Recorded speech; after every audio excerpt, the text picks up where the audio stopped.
This is CBC Nova Scotia News. Bomb threat. Downtown Halifax reopens and a man is arrested after a bomb threat received by the U.S. consulate. Breaking her silence, the mother of Jack and Lilly speaks out about her children's disappearance for the first time. And ancient discovery. Shark teeth fossils found in Cape Breton point to prehistoric freshwater lake. After another hot and sticky one today across much of Nova Scotia, will we see relief from the heat and humidity? I'll have a look at your full forecast just ahead.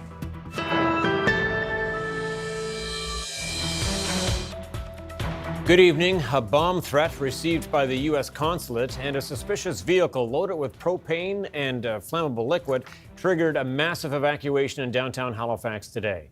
Police have since arrested a suspect and confirmed the area is safe. The CBC's Josh Hoffman has the details. Downtown Halifax was under lockdown Monday morning after police found a suspicious vehicle inside this parking garage near Purdy's Wharf. Inside the vehicle, there was propane tanks.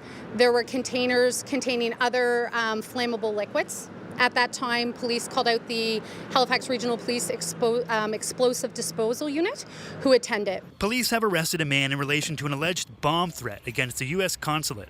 The suspect was taken into custody near the Canada Game Centre, which was also evacuated on Monday because police believe the man may have had explosives on him. Sergeant Dukes wouldn't say if the man belongs to a terrorist organization or if this incident is connected to recent shootings at the U.S. consulate in Toronto. So I can't comment on that because the investigation is ongoing, but what I can say is, again, he is here, he is being interviewed, and everyone has been notified that we believe needs to be notified. All of this commotion has caused major disruptions for many tourists staying in the downtown core. Some who have just arrived say they feel like their trip was left in limbo because they had to leave all their belongings behind when their hotels were evacuated earlier in the morning. Others, who were supposed to start the trek home, have had their vacations extended, whether they like it or not. So we had a 1:30 flight this afternoon back to New York, and clearly we're not going to make it. Our luggage and rental car, are in the Marriott, and we can't get in to get it. We have a flight at 4 o'clock that we're hoping to make, but all of our stuff is secured in the hotel room. So we're hoping that this bomb threat is just a threat, and it'll be taken care of and we can get back to business. Things were back to business by mid-afternoon after the lockdown was lifted in the downtown core and the Canada Game Centre eventually reopened. But we're still waiting to see what charges might be laid and why the U.S. consulate was the target. Josh Hoffman, CBC News, Halifax. Nova Scotia RCMP have charged a man with attempted murder after a shooting in Annapolis County. Police responded to a shooting on Old Mill Road at 7:20 on Saturday morning. A 31-year-old woman had been shot by a man known to her, who fled the area. 3 hours later, police issued an emergency alert in Halifax, warning residents of an armed man near Sunnyside Mall in Bedford. Shortly after, the suspect's car struck a tree behind the mall while attempting to drive along a hiking trail. 36-year-old Ryan Alexander Cole was arrested and is facing more than a dozen charges. The shooting victim was taken to hospital with life-threatening injuries. There's no word on her current condition. The gun used in the attack has not been found. The mother of Jack and Lilly Sullivan is breaking her silence after more than a year. The two young children disappeared from their home in Pictou County on May the 2nd, 2025. Despite an extensive search in the woods, there has been little trace of the siblings. Angela McIver reports. I don't feel I owe people anything. If anything, I'm owed answers and to have my children back to me. Malaya Brooks Murray makes no apologies for staying silent. She hasn't talked publicly since the weekend her two children, Jack Sullivan, who was 4 at the time, and Lilly, who was 6, went missing from their home in Lansdowne, Nova Scotia. She says she was advised by the RCMP not to talk. I just did whatever they told me to do because I didn't want to jeopardize the case in any way. Brooks Murray says she heard Lilly and Jack playing in their bedroom the morning they disappeared on May 2nd, 2025. Seeing Lily's face pop in the bedroom. You laid eyes on Lilly that morning? Yeah. And you heard Jack? Yeah. Then, later that morning, nothing. At 10:01 a.m., Brooks Murray called 911. Police descended on their home and property, and search crews combed the surrounding woods. The following day, Brooks Murray left the area, and she says she has never returned. The police had said that we should go and told my family privately to take me out of there. That day, the relationship between Brooks Murray and the children's stepfather, Daniel Martel, came to an end, a point she declined to talk about, along with the environment inside the home. Brooks Murray says even though she hasn't been in the spotlight, she has been working with police behind the scenes. She says from her interactions with RCMP that she believes she and her family are not considered suspects. Did you have anything to do with the disappearance of Jack and Lilly? No. What do you think happened to them? The only thing I can assume is someone took them, but for what reason I don't know. RCMP have always maintained this was not an abduction, and no suspects have been named in the disappearance. I continue to get the same update over and over, and I keep asking for new avenues, and they keep saying we're working on it, and I just don't feel like that's enough. RCMP declined an interview, saying the investigation into the disappearance of Lilly and Jack Sullivan remains a priority for the Nova Scotia RCMP, and many of the investigative steps being taken and the progress being made can't be shared publicly. Birthday cards that are unopened, waiting for them for when they come home. Brooks Murray continues to buy her son and daughter gifts for every occasion, including birthdays and holidays, pairing new items with the old. At the end of the day, I know that I'm a good mom and I love my children very, very much. And I'd give anything to just hold them right now. She feels Lilly and Jack are still alive, and for now, she keeps waiting and hoping for answers. Angela McIver, CBC News, Brookfield, Nova Scotia. 36 people are barred from entering Province House following a protest against cuts to the budget this spring. It's okay. Order. Order. Passage of the government's budget bill was stalled when a group of singing protesters shut down the final vote. Some people escalated into jeering at MLAs in the chamber. At the same time, the House Speaker said some people could be banned for life, but notices that went out last week identify time-limited bans. Anyone who did not exit the gallery when the Speaker ordered is barred for 3 months. Anyone who interrupted House proceedings is barred for 6 months. Anyone who interrupted proceedings and verbally abused MLAs is barred for a year. The bans come into effect on the 1st of September. MLAs are set to return to the House on September the 8th. The Supreme Court of Nova Scotia has approved a settlement in the class action lawsuit involving a crash landing of an Air Canada flight in Halifax more than a decade ago. AC 624 from Toronto struck power lines during a snowstorm at the airport in March of 2015, causing the plane to land about 200 meters short of the runway. The plane's nose and engine detached, and a wing was severely damaged. 25 of the 133 passengers on board were injured. Under the terms of the statement, Air Canada, NAV Canada, and the Airport Authority are to pay the $18 million, which includes legal fees and expenses. Air Canada will pay the bulk of that money, more than $15 million.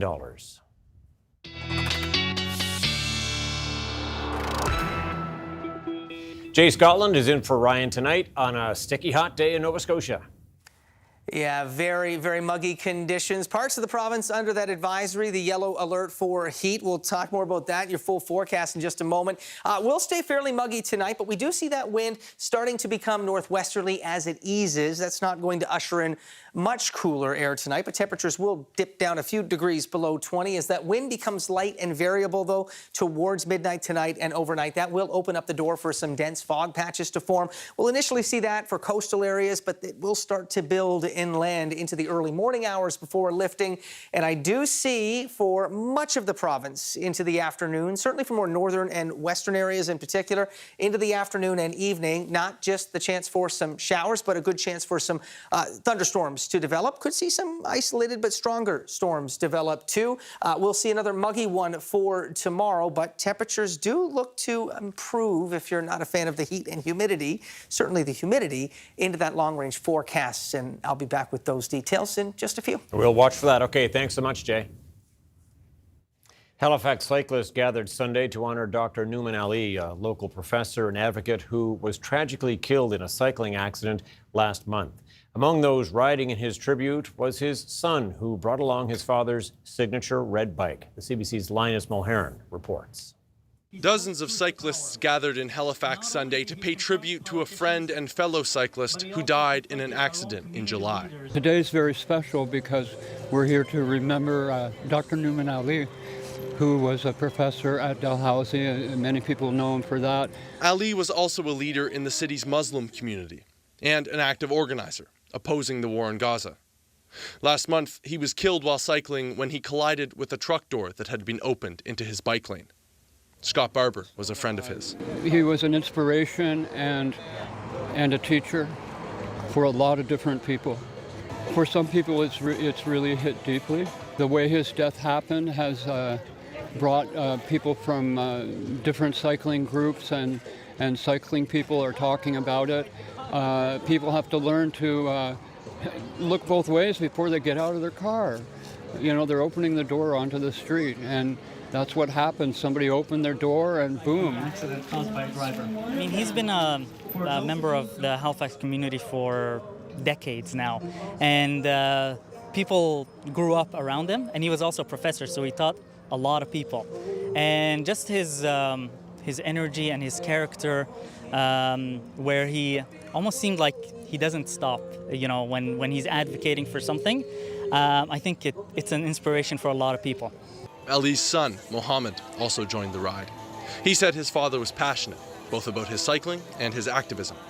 So my father, whenever the weather was nice, he'd be heading out on the bike. We live in Bedford, so long commute, but he'd always take his bike out. Whenever there's these rallies or bike in support of Palestine and the cycling team that they support, he'd always be at these rallies showing support and just being together. Is that his bike? That's his bike over there, yeah. The red bike, that's his. You know, it's unfortunate what happened with the accident. His bike is still works and everything like that. So today we thought we'd just bring it here. A lot of people know him from the bright red bike. So my father was a huge advocate for safe roadways for cyclists. I've had people actually approach me because of this accident and tell me that they're all trying to, you know, come together and at the same time just make it safer for everyone. Simple things, right? Like checking your blind spot when you're turning, all these things. It's a good reminder for everyone, especially when you're cycling in Halifax. The driver of the pickup truck whose door Ali hit was issued a summary offense ticket. Ali was 71 years old. Linus Mulheron, CBC News, Halifax. An ordinary rock formation on a Dominion beach has turned out to be a 300-million-year-old fossilized shark tooth. Researchers from Cape Breton and Iowa are now uncovering the prehistoric history hidden along the coast. The CBC's Sam Morant has the details. You never know what you're going to find when out on a walk along the beach. Jason Loxton is an instructor of geology at Cape Breton University. One of his colleagues came across a fossilized shark's tooth walking along the shoreline. The main technology we use is literally our eyes. This site was discovered because someone walked around and looked down, and we're on the beach right now literally just with a magnifying glass and our set of eyes. The shark teeth that were found are about 6 centimeters in length and look like a V-shaped chips missing from gray rocks. Loxton brought in Dan Snyder from the Northeast Iowa Community College last weekend to help in the fossil hunt. Folks are excited about Acadian and Mi'kmaq history, so now we're just raising the curtain on a whole new dimension to the history of the Maritimes. The hunt for other fossils nearby turned up fossilized lungfish teeth. Using what they've found so far, they believe the area was once a freshwater lake during the same time period the shark's teeth are from. That is the coolest part of doing paleontology, is you get to see things often for the first time in, 100 million, 200, in this case, 300 million years. You're the first human being to have ever seen that, and quite possibly the first human being to have ever seen that type of animal. Snyder has brought some of the fossils back to the States to study them in a lab there, so he can look at them under a microscope and see what else can be learned from them. Sam Morant, CBC News, Dominion. Oh, it's sticky in Halifax, that's for sure. Jay Scotland back with your full weather forecast right after this quick break.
Jay Scotland back with us now for your full weather forecast. And yeah, it's been sticky and hot in Nova Scotia and continued again today. I see some red on the board there too.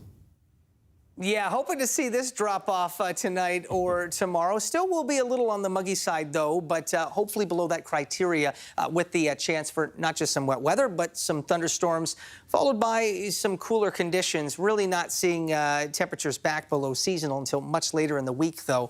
But hopefully a little bit less in terms of that humidex tomorrow with that risk for much of the province into the afternoon and evening for some thunderstorms to develop. But you can see Halifax area right through to the South Shore and then up through the valley, that heat warning, yellow alert for heat still in place. There is a look at our temperatures, our daytime high temperatures today. A few spots were up around 30 for an actual temperature. We're seeing that in the Malay Falls observation.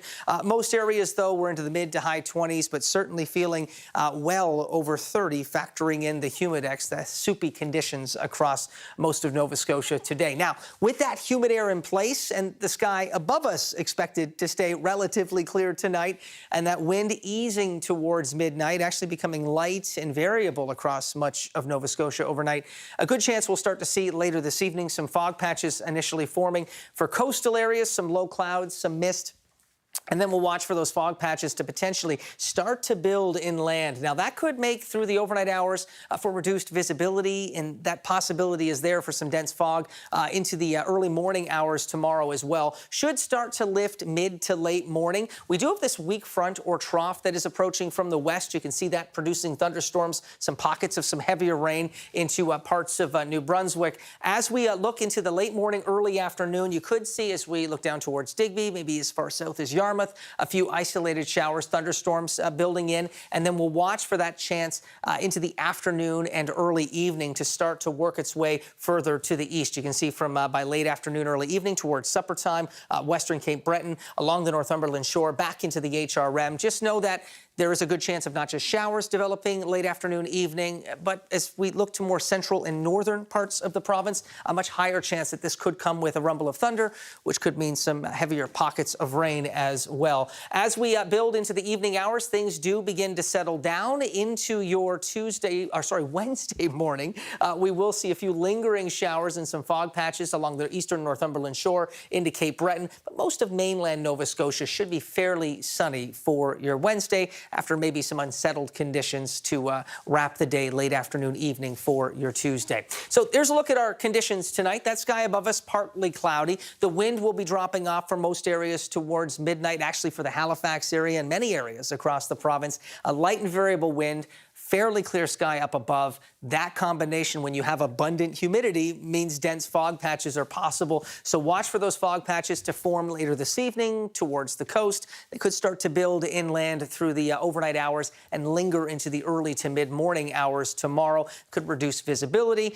Could also result in some low cloud in the morning, maybe some light drizzle as well, where that fog does form. And then as we look into tomorrow, I would say into the morning through early afternoon for the South Shore region, and then maybe into the afternoon, evening for more eastern areas as that trough or that weak front does build in with muggy air in place. Temperatures, you can see, mid to high 20s for most areas. It's likely going to feel high 20s to low 30s. That is enough humid air in place that we could be looking at not just some convective showers developing, but even some thunderstorms possible. I would say for the HRM, that chance is likely late afternoon through early evening. But the further west and north you are, it's a higher chance of thunderstorms, and they could occur a little earlier in the day as well. That rain would not be a bad thing, though, when we've got high heat and humidity. Hopefully the clouds, the showers at least provide some reprieve from the heat. Certainly could help with a sprinkle or two across the province to stop things from being too dry as well.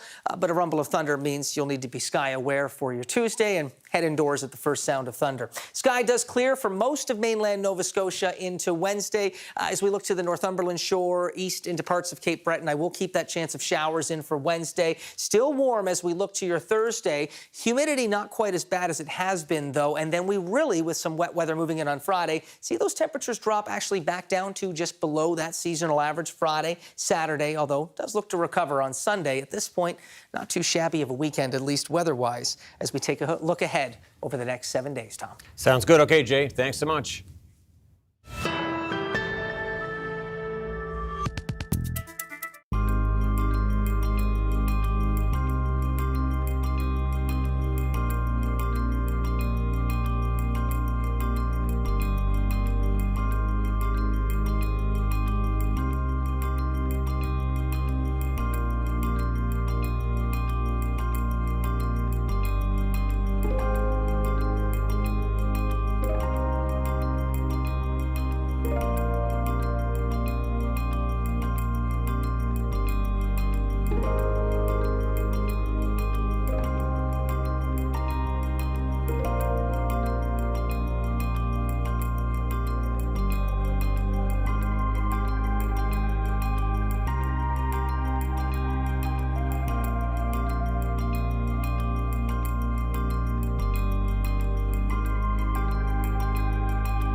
Malaya Brooks Murray, the mother of 2 missing Nova Scotia children, is speaking out after 15 months.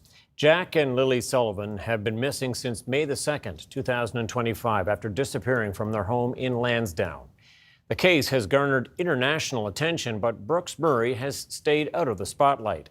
She recently sat down with the CBC's Angela McIver and Ali Thompson to share her story. Here is some of that interview. Malaya, it's been more than 15 months since you've seen Jack and Lilly. How are you doing? Not good. How do you spend your days? Just one day at a time, surrounded by family and friends and support systems, going to therapy regularly. I do a lot of art and I see my daughter. We always plan everything that we can to keep my mind busy. And I know we've heard others talk about Jack and Lilly and they've described them, but you spent the most time with them. What can you tell me about Jack and Lilly? Lilly is a very bubbly little girl who always smiles and loves to pose for photos.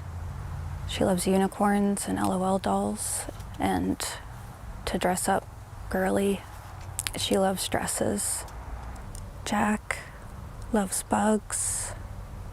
He loves playing outside, digging for things. Anytime he got a new dinosaur, he was always excited. And they were both always so happy. What do you miss the most about them? Everything. Their laughter, their smile, their hugs, their smell. When you're a mom, your children have a particular scent that you never forget. And you've been holding on to their things. You brought some with you today. Yeah. And you've still been buying things for them? Yeah, I bought them Easter baskets and Valentine's Day stuff, their Christmas stuff, birthday stuff, unopened cards for them to open when they get home. I have everything. And I continue to get more because it's what helps me cope. So if we can we go back to May of last year, May 2nd? What's the last memory you have of seeing or hearing Jack and Lilly? Hearing their laughter of them playing together in the bedroom and seeing Lily's face pop in the bedroom. You laid eyes on Lilly that morning? Yeah. And you heard Jack? Yeah. What was the next thing that you remember of that morning? Just waking up, seeing Daniel next to me, and I didn't hear them. And I woke Daniel up and said, I don't hear the kids. So we both went out, and then that's when we started looking for them. And that's how it all unfolded from there. You called 911, and then chaos ensued, basically. Yeah. Do you remember those hours? The trauma is so severe to the point where, like, I block it out because it's hard to sit with it and sit with reality. He should have been found that day, and an Amber Alert should have went out, and it should have never happened. How do you feel the RCMP investigation has been going? It feels like I continue to get the same update over and over, and I keep asking for new avenues, and they keep saying we're working on it, and I just don't feel like that's enough. I feel like I deserve more than that. What's your relationship like with RCMP? At first, I had to explain a lot, which I obviously didn't mind. I gave them everything that I knew and that I had, but it seems like the relationship is kind of dwindling off because they're just not explaining enough. And I understand that they are busy and they have many other cases, but also I just feel like more should be happening. I know at points you were questioned heavily by police and even given polygraph tests. Did you feel you were interrogated? No. Not at all. Did you ever feel RCMP were suspicious of you? I would assume at first because they didn't know the answers. But the RCMP know now. You've been polygraphed how many times? Twice? Twice. What was that experience like? It was nerve-wracking, mostly because of the question I was asked. The second one wasn't as bad because I had already been through one, but I understood why they had to be done, and I just got through it, and because I knew the truth. What was the question?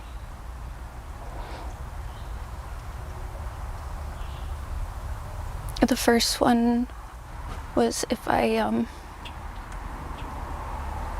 it's too heartbreaking to say.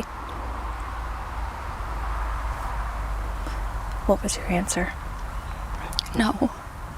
Did police ask if you had anything to do with the disappearance? No. But I already told them if any more polygraphs are going to be done that I'm more than willing to go in and do them. You wanted them to ask you that question?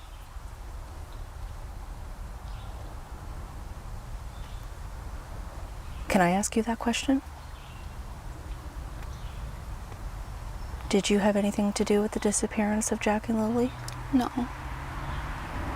What do you think happened to them? The only thing I can assume is someone took them. But for what reason, I don't know. As you know, there's been a lot of accusations flung your way from Daniel Martel, your former partner, and his family, that possibly you or your family were involved in some way. What do you say to that? I honestly don't know what to say because we both know we were in the same bed that morning. So I don't understand why they would make up stories. After that first weekend when Jack and Lilly went missing, on May 3rd, the Saturday, that was the last day you were there in Lansdowne. There's been widespread skepticism, Malaya, about why you chose to leave the scene that day. What would you like to say about that decision? The police had said that we should go and told my family privately to take me out of there. And I was in too much state of shock that I just wanted to be with my family and my daughter. So we got out of there and the police met us back at Mom's. Why didn't you go back?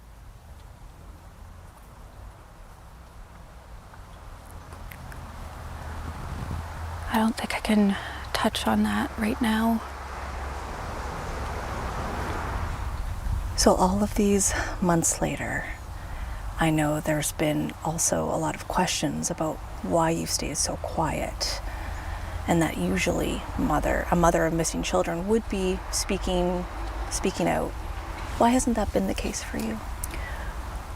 Because the police had told me not to, that it would jeopardize the case, and I just did whatever they told me to do because I didn't want to jeopardize the case in any way. And I also wasn't ready because I'm continuing to go through extreme trauma, and even this is extremely hard for me. I don't feel I owe people anything. If anything, I'm owed answers, and to have my children back to me. No parent should ever have to go through what I'm going through, and I would never wish it upon anyone. It's unbearable, and I'm at the point now where I can't worry about what people think of me, because people who are close and know me know that I would never do anything to my children and that I love them very much. When you say that you wouldn't wish this upon anyone, and we know that I've read the comments myself online, mothers who are judging you as a mother, what do you say to those people? Hug your children tight, because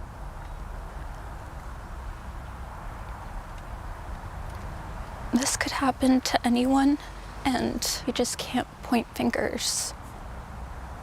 I feel they don't understand the situation entirely, so they just go off what's being put out there.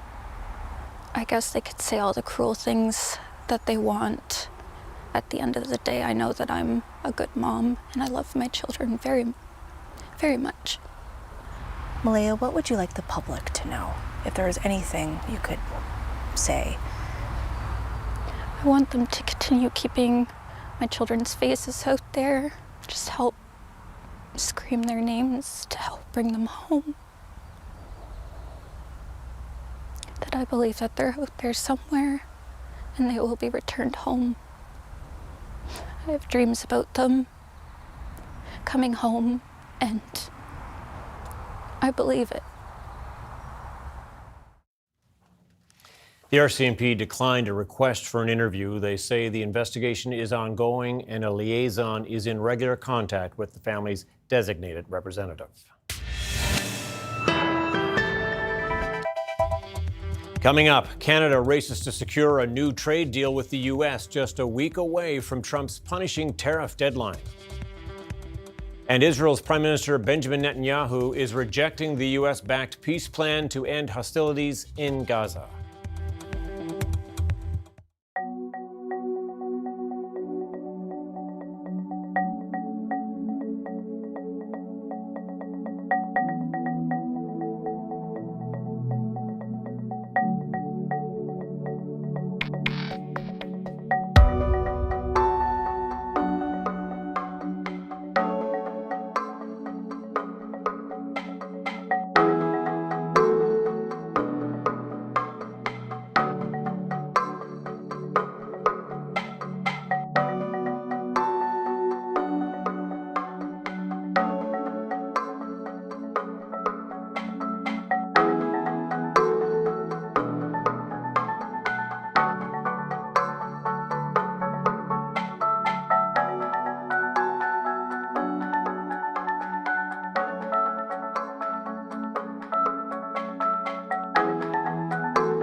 Welcome back. The federal government has launched a new multi-million-dollar rebate program to help the steel industry offset U.S. tariffs. It's meant to make it cheaper and easier to sell and ship Canadian steel within this country.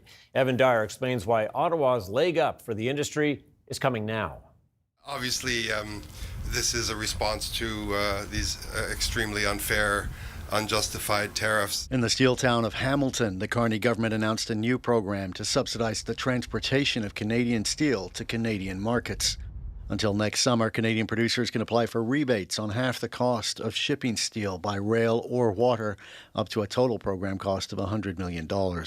We have, since the day the tariffs were announced, focused inward. What is in our control? And there's a tremendous amount in our control. And so we're focusing on domestic markets. It's the latest tariff relief measure that comes as an even larger tariff threat looms from the U.S. Dominic LeBlanc is expected to hold more talks in Washington this week as the clock ticks down on a new 50% tariff on a range of Canadian goods to be charged on top of existing tariffs.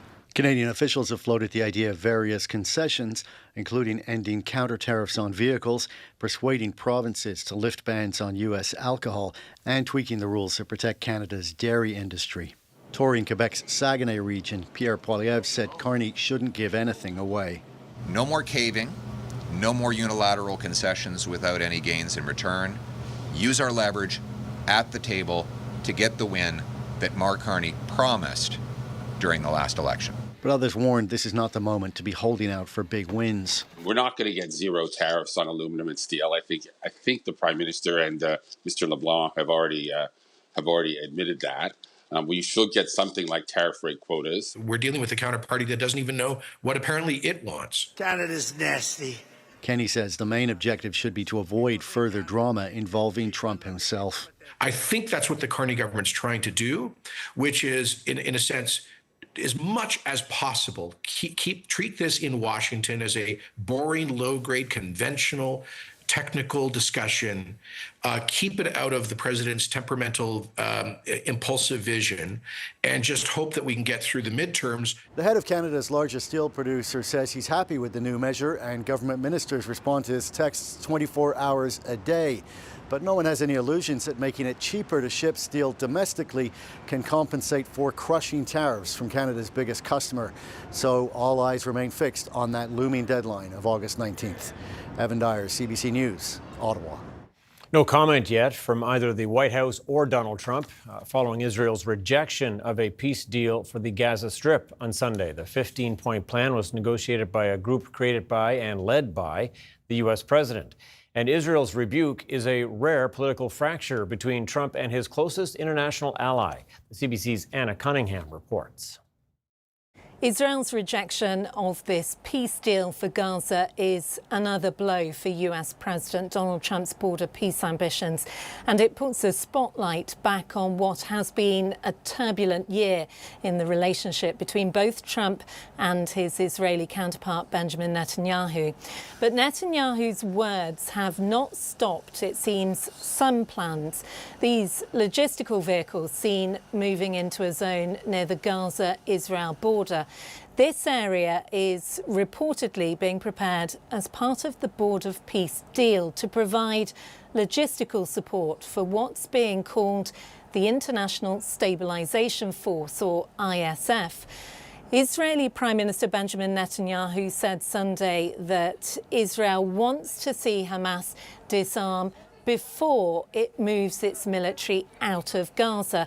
Hamas, though, says it wants Israeli forces out first before it disarms. In a statement, Hamas said it remained committed to what had been agreed with mediators and the Board of Peace regarding the roadmap for completing the implementation of the second phase of the ceasefire agreement in the Gaza Strip. There is dismay at the delays on a path to peace. Some even suggesting the Israeli leader has rejected the peace plan now in order to appeal to hardliners within his own government ahead of elections in October.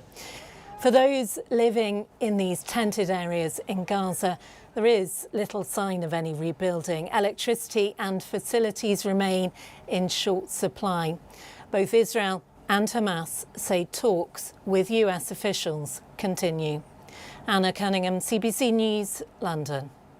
A powerful earthquake has killed more than 100 people in Colombia and left many others trapped under collapsed buildings. The 7.4 magnitude quake has caused widespread damage across western Colombia. Residents and search teams are searching through rubble for survivors, but aftershocks are hampering their efforts. It was the strongest earthquake to hit Colombia in the past decade and could be felt as far away as Ecuador and Panama. The deadly quake comes a month and a half after twin earthquakes killed more than 5,000 people in neighboring Venezuela. An 80-year-old woman has died from a wildfire near Summerland, British Columbia. The town's mayor said everyone in his community will know someone who has lost a home. It's devastating how fast it moved and how little notice we had. Nobody's seen anything like this. Nobody could ever imagine anything like this. Those flames near Summerland are part of the rapidly expanding Bald Range fire. It's one of the more than 100 active wildfires burning in the province. Nearly 22,000 people have been forced to flee their homes, while more than 10,000 have been told to be ready to evacuate at a moment's notice. The BC Wildfire Service is warning the situation could be made worse by wind and dry lightning in the forecast. He was killed in a drive-by shooting decades ago. Since then, the death of Tupac Shakur has been one of the biggest mysteries in the world of hip-hop. Now, after all these years, a 63-year-old man is on trial for Tupac's murder. Steve Futterman has the details. Nearly 30 years after Tupac Shakur was shot and killed, the trial got underway for the man accused of orchestrating his death. Police say Dwayne Davis, a one-time gang leader with the Southside Compton Crips, put together the plan to kill Shakur. It happened just hours after Shakur assaulted another member of the Southside gang. That assault occurred in the lobby of the MGM Grand Hotel after a heavyweight championship fight featuring boxer Mike Tyson. You can see Shakur go after him in this hotel security video. Later that evening, Shakur was shot in a drive-by shooting. He died 6 days later. The case was dormant until 2019. That's when Davis wrote a memoir. In it, he talked about supplying the gun and being inside the vehicle that drove up next to the hip-hop star. Vegas police soon reopened the case, eventually charging Davis. As jury selection began, fans and relatives of Shakur showed up, including one of Shakur's cousins. Based on what he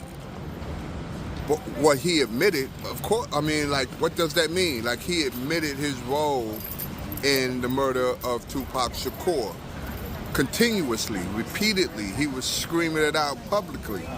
So the guilt lies with what he said himself.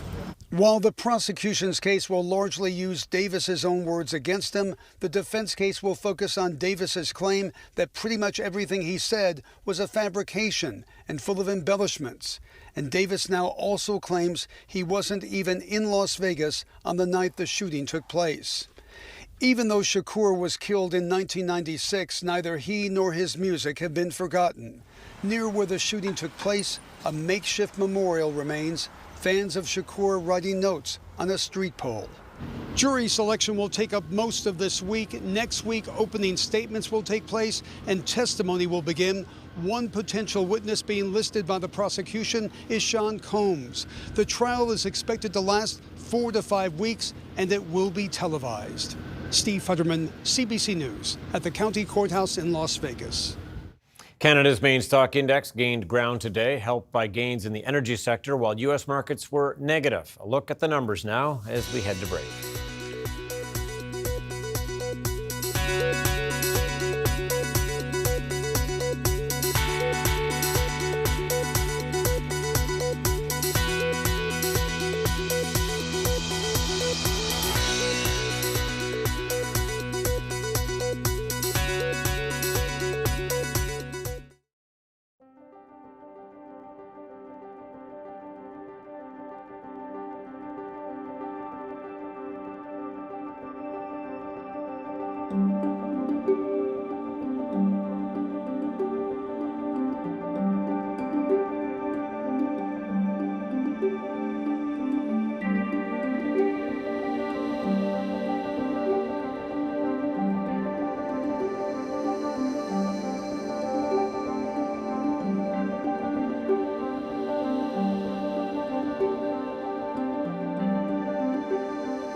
Steve Sutherland in Sydney. If you want to know what's happening on Cape Breton Island and what's important to the people who live here, join me on Information Morning Cape Breton every weekday morning from 6 to 8:37 on CBC Radio 1.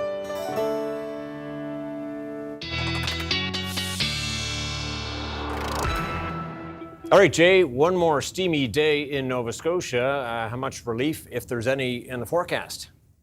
Yeah, I think the relief, if we see any tomorrow, is going to come with the showers building in. But those showers are convective, as we have that weak front moving in with humid air in place. Could result in some thunder, some lightning. So just be sky aware tomorrow. Certainly, if you're up into more northern and western parts of the province, it could arrive a little earlier, and you have a higher chance of seeing thunderstorms to accompany those raindrops, maybe bringing a few more convective raindrops where those thunderstorms occur. But yeah, it was a hot and steamy one for most of Nova Scotia today. As we take a look ahead with that humid air in place and the wind dropping off tonight, you see that sky fairly clear across most of the province by midnight. It's the fog that we see forming overnight. Could linger into the early morning hours tomorrow before starting to lift mid-morning. And then as we get late morning, starting to see some convective showers building in for northern and western areas by late afternoon, early evening. So as we get into the 3 o'clock, 4 o'clock, even supper time, 5 o'clock, 6 o'clock hour, you've got these convective showers building through the HRM up towards the hub into Truro, east through New Glasgow, and then much later as we get into the evening hours, you'll start to see that chance moving further east as well into parts of Cape Breton. So let's take a look at your day planner forecast for the HRM. I do expect some low cloud to start the day tomorrow. The wind is calm, and that means early morning we could see those fog patches across the city and across many coastal, even inland areas to start the day across Nova Scotia. As we look in towards the noon hour, mix of sun and clouds. South Shore region likely already seeing some convective clouds building as we look up through the valley as well. And then for more central and then eastern areas, late afternoon, evening, we'll put that risk of not just some showers, that's a chance of showers, but the risk in terms of the thunderstorms. We do have isolated thunderstorms possible. The more north and west you are, the higher that chance will be. And yeah, temperatures 25, 26, still going to feel into the low 30s at least when we factor in that humidex for your Tuesday, Tom. Still pretty warm, pretty sticky. All right, thanks so much, Jay. Well, here's something you don't see every day. A retired shepherd in Spain is preparing to watch this week's total solar eclipse from his DIY observatory. He calls himself the Galactic Shepherd, and he says he built the observatory after being inspired by the mysteries of the sky as a child. He designed and assembled the telescope he operates too. This week, parts of southwestern Europe will see their first total solar eclipse in over 100 years. That's it for us tonight. Thanks for watching. We'll see you next time.